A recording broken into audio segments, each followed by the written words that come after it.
Y estamos ya con Alejandro Urzúa, que es académico economista de la Universidad Andrés Bello y de la consultora Open BDK. Exactamente.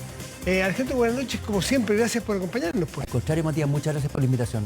Bueno, las cifras estábamos leyendo muy tempranito, las vimos, ¿no es cierto? Las cifras de IMASEC de mayo, que hay un 2%, anual en mayo, lo cual está dentro de lo que se esperaba, negativo, pero bueno, nos habla de una situación que ya se alarga en el tiempo, es el cuarto mes consecutivo. ¿Qué conclusiones podemos sacar? ¿Por qué no repunta la economía chilena? La verdad que cuando empezamos a abrir un poquitito más esta data, efectivamente en este mes lo más protagónico fue la baja del sector minero, que bajó un 7,5% su productividad. Pero si comparamos mayo de 2022 con mayo del 2021, tiene exactamente los mismos días, o sea, no hay factores de mayores días hábiles o menos días hábiles. Y lo grave es que cuando sacamos y nos vamos a la parte productiva no minera, vale decir, industria, comercio, servicios, etcétera, nos damos cuenta que estamos encadenando el noveno mes a la baja, vale decir, 3 trimestres, y si la proyección que tenemos, ¿no es cierto?, hacia el mes de junio, que provisionalmente hablamos que vamos a tener una contracción de la actividad económica en torno a un 1% negativo. Entonces, obviamente, vamos ya desencadenando, primero que nada, todo el primer semestre, una baja de un 1,2% anualizado, y son 3 trimestres. Entonces, obviamente, la preocupación ya es mayor, porque vemos que la economía chilena no repunta y seguimos todavía con demasiados nubarrones en la economía en términos de con factores de incertidumbre muy potentes, y vemos que lamentablemente no hay ninguna política anticíclica con la finalidad de reactivar la economía, no se habla de inversión, no se habla de reactivación económica, que son los principales elementos que a mí, en lo personal, mayormente me preocupan. Bueno, claro, tú podrías decir políticas anticíclicas. ¿Cuál pudiera ser? O es la típica que se usa aquí, la política monetaria, ¿no es cierto? Correcto. Es una herramienta, habrá muchas, pero una herramienta que siempre los países tienen a la mano. En este país es autónomo el Banco Central, no como en otros, así que la política monetaria no depende del gobierno. Pero estamos en una circunstancia donde no es llegar y bajar la tasa de interés, no es tan fácil, porque tenemos riesgo inflacionario y de hecho no se ha bajado la tasa de interés. A ver, esperamos que la tasa de interés empiece a bajar ya a contar de este mes de julio. De hecho, se dio la particularidad hace un par de semanas atrás, ¿no es cierto?, que ya se hizo público que 2 consejeros del Banco Central ya habían, ¿no es cierto?, habían sido partidarios de bajar la tasa y no habían tenido esta unanimidad para poderlo realizar, o esta mayoría. Pero efectivamente nos damos cuenta que el Banco Central está cumpliendo su propósito, y me tocó hoy día estar en la mañana al banco y hay una consistencia también de lo que hizo ¿no es cierto?, la misma presidenta, que no solamente tiene que haber una tendencia, sino que una consistencia en el actuar. Y en ese sentido uno se queda con la tranquilidad que efectivamente vamos a estar próximamente en condiciones de empezar a bajar las tasas con el fin de echar a andar, ¿no es cierto?, los motores de esta economía que se han ido durmiendo un tiempo bastante largo. Pero tú sabes mucho mejor que yo, Alejandro, que la economía actúa con las primeras señales y probablemente esa baja ya está internalizada, asimilada. Y no sé si se ha notado en algo o se va a notar. A ver, yo creo que de alguna manera esto es, como todo en la economía, Matías, esto es un polinomio, ¿vale? Es decir, hay diferentes factores que explican un fenómeno en particular. Y en este caso, vemos que en Chile, yo diría que desde el año 2013 en adelante, de hecho salió un estudio de Michel Lavé, por ejemplo, que hablaba de que si no se hubiese realizado la reforma tributaria del segundo gobierno de la presidenta Bachelet, podríamos haber recaudado, ¿no es cierto?, una cantidad importante, miles de millones de dólares con la estructura anterior que teníamos. Pero bueno, eso es futurología, ¿no es cierto?, y es un escenario complejo, pero en términos generales vemos que se siguen, ¿no es cierto?, siguen haciendo permanentes elementos de incertidumbre que a la larga lo que hacen es postergar, ¿no es cierto?, la inversión. Postergar la inversión significa que de alguna manera estás hipotecando crecimiento, ¿no es cierto? De alguna manera, cuando yo hago una baja en las tasas de, ¿no es cierto?, de interés, lo que hago de alguna manera, acciono algunos proyectos que yo ya tenía en carpeta a realizar, claro. Y cuando esto se genera... el financiamiento. Exacto, automáticamente digo, perfecto, en estas condiciones sí lo hago y reactivo parcialmente la economía. Pero hay otro elemento, ¿no es cierto?, que se han ido alargando. Hay que recordar que desde el año 2013 estamos hablando de reformas tributarias, estamos hablando de reformas de pensiones, estamos hablando de reformas laborales, el efecto de las 40 horas, la previsión, ¿no es cierto?, los nuevos puntos, los mayores puntos de recaudación para una mejor condición previsional, que de alguna manera son elementos que se consideran finalmente impuestos al trabajo, vale decir, ¿no es cierto?, cuando tenemos una sociedad en donde el 80%, ¿no es cierto?, de la fuerza del trabajo está generada por pymes, nos damos cuenta que efectivamente a esta gente también se le están, ¿no es cierto?, a este empresario que muchas veces con dificultades también llega a poder cumplir con sus compromisos sociales de sus trabajadores, le estamos encareciendo también el impuesto al trabajo. De alguna manera aumentando la previsión que entre comillas, ¿no es cierto?, decimos que va a ser un impuesto que van a pagar en primera instancia, ¿no es cierto?, o este alza de cotización lo van a pagar, ¿no es cierto?, los empleadores, pero yo como empleador el mercado se va regulando y lo más probable es que vaya postergando a lo mejor, por ejemplo, una mejora salarial, la voy a hacer más proyectada en el tiempo, con lo mejor voy a tener que reducir mi masa de trabajadores para poder afrontar estos elementos. Entonces,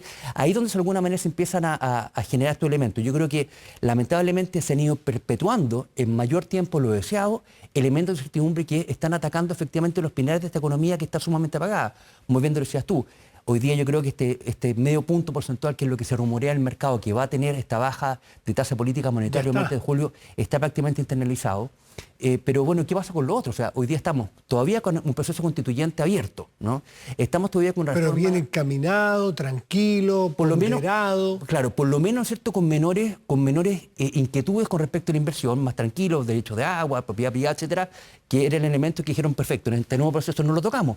Pero todavía seguimos con temas previsionales, seguimos discutiendo una reforma, ¿no es cierto?, una potencial reforma, ¿no es cierto?, impositiva, tributaria, que a la larga también van creciendo. Y aquí, y hay que ser muy enfático en esto, Matías, esto no se trata de un castigo a una corriente ideológica o un gobierno, sino que en este sentido, ¿no es cierto?, los inversionistas son bastante pragmáticos, ¿no es cierto?, y van a ellos invertir cuando efectivamente sepan cuál va a ser la rentabilidad que voy a tener de mi proyecto con esa inversión, con las reglas claras. Entonces, no hay que olvidar nunca que la economía es una ciencia social y las ciencias sociales van, ¿no es cierto?, construyéndose en base de las confianzas y con certeza. Y en este caso, creo que hemos ido lamentablemente prolongando más allá de lo razonable elementos de incertidumbre que efectivamente están hoy día golpeando con mucha fuerza nuestra economía. Bueno, pero la verdad que hoy día ya se habla de un pacto fiscal versus una reforma tributaria. Ese pacto fiscal bien hecho, bien equilibrado, donde se pueda recaudar más, pero también donde se puedan generar, no sé, mejoras en la productividad, mejoras en el gasto público, en fin. ¿Puede ser ese el escenario final que le dé el empujón al crecimiento de Chile? Sin duda, o sea, sin duda. Lo primero que tenemos que determinar es tratar de ponernos como ¿no es cierto?, como opinión pública, como Estado, como nación, también, ¿no es cierto?, pactos con empresarios, decir, perfecto, vamos eliminando el factor que va generando incertidumbre. Por ejemplo, se habló hace un par de semanas atrás, ¿no es cierto?, el mismo presidente Boric, que si era rechazado este nuevo proceso constitucional, nos quedamos con la constitución antigua. Perfecto, check, un elemento menos. ¿Qué va a pasar con la reforma previsional? ¿No es cierto? Todavía este 6%, ya estamos hablando de 3 para el trabajador, claro, 3 para fondo común. Ha ido moderándose. Todas las grandes reformas que parecían muy refundacionales, muy antagónicas, exactamente, se han ido moderando y se han ido encontrando puntos de encuentro entre las distintas formas de pensar. Y eso debiera pegar bien a la economía, debiera impactarla bien. Sin duda, y sin duda una buena noticia que eso esté pasando. Y entonces, ¿por qué siguen cayendo las Porque economías? todavía no hay certeza. Yo todavía como inversionista no sé cuál va a ser la tasa de interés de retorno que voy a tener con respecto a la inversión que estoy tomando. Entonces, digo, perfecto, si puedo postergar, y hay que recordar también que acá en este escenario también tenemos inversionistas extranjeros, en donde este inversionista extranjero puede decir, a ver, yo pongo la plata en Chile, la pongo en Colombia, la pongo en Perú o la pongo en cualquier otro destino en donde yo tenga las reglas claras. Entonces hoy día tenemos que entender que en este contexto internacional también estamos compitiendo con otra economía emergente que también están siendo atractivas para poder, ¿no es cierto?, producir este proceso. ¿Qué es lo que está pasando en la economía mundial? Porque Chile, hablamos mucho de Chile, pero sabemos que eso es un error, este ombliguismo, porque Chile es una economía hiperabierta, muy chiquitita y muy dependiente. Es una muy buena pregunta, Matías. Nosotros estamos dentro de las 8 economías más abiertas del mundo y obviamente lo que pasa con nuestros socios comerciales es sumamente importante. De hecho, hace estos días también se supo, ¿no es cierto?, el índice de productividad americana, la cual tuvo una contracción que fue la segunda más grande después de mayo del 2020, vale decir, cuando estábamos en plena pandemia, en pleno proceso, ¿no es cierto?, de limitación de movimiento, ¿no es cierto?, para poder mantener a raíz de la inflación. Y por otro lado también tenemos que el dato de la economía china tampoco ha sido tan fuerte. De hecho, la semana pasada tuvimos una noticia que hizo que, por ejemplo, el tipo de cambio bajara un par de pesos porque se habló que va a haber una intervención del gobierno chino para reactivar la economía. Entonces, lo que anteriormente, durante, ¿no es cierto?, el segundo semestre del año 2022 y la primera parte de este 2023 era el crecimiento de las economías, de nuestras economías socias, digamos, de alguna manera, donde nosotros colocamos nuestros bienes y servicios, vimos que también estos han ido mitigando ¿no es cierto?, su crecimiento. Hay una intención, ¿no es cierto?, de poner un mayor recaudo de arca, ¿no es cierto?, de dinero destinado por el Banco Central frente a un posible shock de las economías mundiales, porque todavía nos damos cuenta que hay un elemento de las bancas internacionales que todavía están medio nerviosos, ¿no? Vemos dentro del informe, por ejemplo, de los bancos regionales que estaban en riesgo en Estados Unidos, cayeron 2, pero había 40 que estaban en esta lista de potenciales caídas. Entonces, obviamente nos damos cuenta que la economía mundial también está incómoda, y está incómoda porque estamos terminando un ciclo de plata barata, por decirlo de alguna manera, sí, con estas tasas muy bajas, y de verdad que están empezando a tener que surfear, ¿no es cierto?, olas con inflación, que eran elementos que prácticamente en Japón no existía, ¿no es cierto?, tenían procesos de la deflación y estas tasas negativas que, ¿no es cierto?, de alguna manera estaban afectando el crecimiento. Y hoy día nos damos cuenta que estos fenómenos, ¿no es cierto?, inflacionarios se han hecho mucho más persistentes y permanentes en la economía mundial, tanto en la zona euro, ¿no es cierto?, que viene también con esta complicación que ha sido, ¿no es cierto?, este conflicto bélico entre Ucrania y Rusia, en tema energético, en tema alimenticio, y por el otro lado también Estados Unidos, que vive su propia tormenta interna. Entonces, obviamente, este escenario hace que sea bastante complicado.